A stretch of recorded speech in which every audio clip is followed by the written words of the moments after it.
नमस्कार मित्रांनो, माझ्या एका नवीन ब्लॉगमध्ये तुमचं स्वागत आहे। तुम्ही थंबनेलमध्ये बघितलं असेल, आपण आता गॉगरला आलो। गॉगरला कसं यायचं हा पहिला प्रश्न पडला आहे तुम्हाला।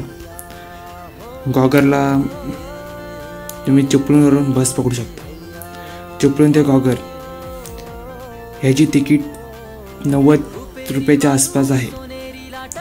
तुम्हाला चिपळूण ते गॉगर बाईक यायचं असेल तर तुम्हाला 1 तासच्या आसपास लागतो आणि सुमारे 43 किलोमीटर त्याचं अंतर आहे चिपळूण ते गॉगर। स्टँडजवळ आल्यानंतर गॉगर स्टँडजवळ आल्यानंतर 5 मिनिटावर गॉगर बीच लागतो।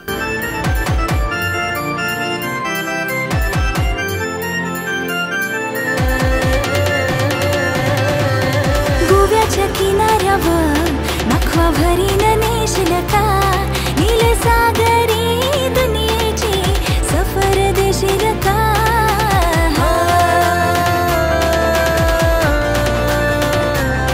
नको बघू असमनी होते कस माझे काळजान भरली रलास। तुझे नजरेच्या झाल्यामध्ये काली जगुतल आज गोव्याच्या किनाऱ्यावर नखवा। वेलकम गाईज, आज आपण आलो आहोत गॉगरमध्ये असलेला समुद्रकिनारा ते आपण बघायला आलो आहोत। तुम्हाला समुद्रकिनारा गॉगरचा समुद्रकिनारा आपण दाखवणार आहोत। तुम्ही हा व्हिडिओ एन्जॉय कराल आणि आपण बघूया, सुरुवात करू। तुम्ही स्क्रीनवर बघू शकता की सूचना दिलेली आहे, तुम्हाला पण दिसत असेल। आम्ही दुपारच्या वेळी आल्यामुळे आम्हाला लाटावर दिसत आहेत उसळताना।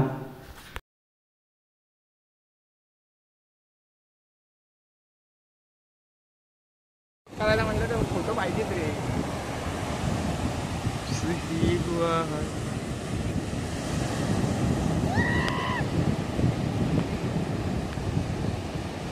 गेला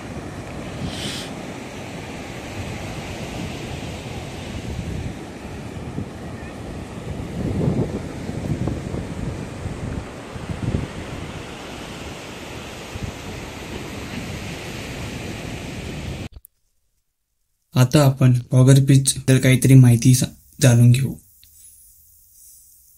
रत्नागिरी जिल्ह्यातील गॉगर तालुक्यात गॉगर हे ठिकाण कोकणात आहे। एक लांब सुंदर समुद्र किनारा आहे जो महाराष्ट्रातील सर्वात मोठा किनारा मानला जातो। गॉगरला पांढरा शुभ्र वाळू आणि हिरवगार निसर्गरम्य दृश्य आहे, ज्यामुळे हे ठिकाण पर्यटकांसाठी खूप आकर्षण आहे। हा किनारा सुमारे 7 किलोमीटर लांब आहे। या गॉगर बीचला एक दुसरं पण नाव आहे, याला वर्जिन बीच असं म्हणतात। इथे तुम्हाला नारळाची झाडं, सुपारीची झाडं आणि आंब्याची झाडं प्रमाणात दिसतील।